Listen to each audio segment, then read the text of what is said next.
જૂની પેન્શન યોજના સહિતની માંગોને લઈને વિરોધનો વંટોળ, રાજ્યમાં શિક્ષકો અને સરકારી કર્મચારીઓ વિરોધ પર. ગુજરાત રાજ્ય કર્મચારી મહામંડળ દ્વારા વિરોધ કરવામાં આવી રહ્યો છે. જૂની પેન્શન યોજના સહિતની અલગ અલગ માંગોને લઈને વિરોધ કરવામાં આવ્યો. કર્મચારીઓએ પેન ડાઉનનો કાર્યક્રમ કર્યો. સરકાર સાથેની બેઠકમાં કોઈ નિર્ણય ન લેવાયો હોવાનો આક્ષેપ છે. કર્મચારીઓની માંગ ન સંતોષાતા કાર્યક્રમ કરવામાં આવ્યો. ફિક્સ પગાર નીતિ નાબૂદ કરવા પણ માંગ કરાઈ. કર્મચારીઓનું કહેવું છે કે આગામી દિવસોમાં આ જ પ્રકારે રહ્યું તો આંદોલન કરીશું. આ તરફ ગીર સોમનાથમાં ગુજરાત રાજ્ય કર્મચારી મહામંડળ, ગુજરાત રાજ્ય સંયુક્ત કર્મચારી મોરચા દ્વારા વિરોધ કરવામાં આવ્યો.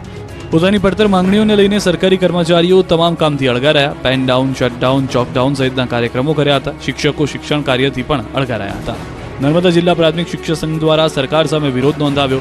પેન ડાઉન, ચોકડાઉન અને શટડાઉનના કાર્યક્રમનું આયોજન કરવામાં આવ્યું. 2200 જેટલા શિક્ષકો વિરોધમાં જોડાયા. શિક્ષકો તમામ કામગીરીથી અળગા રહ્યા. શિક્ષણ કાર્યથી પણ શિક્ષકો અળગા રહ્યા. ઓનલાઈન હાજરીની કામગીરીનો બહિષ્કાર કરી સરકાર સામે વિરોધ નોંધવામાં આવ્યો. જામનગર જિલ્લામાં 16 જેટલા કર્મચારી મંડળોએ વિરોધ નોંધાવ્યો. 4500 કર્મચારીઓ જૂની પેન્શન યોજનાને લઈને વિરોધમાં જોડાયા. પેન ડાઉન, ચોકડાઉન, શટડાઉન સહિતના કાર્યક્રમનું આયોજન કર્યું.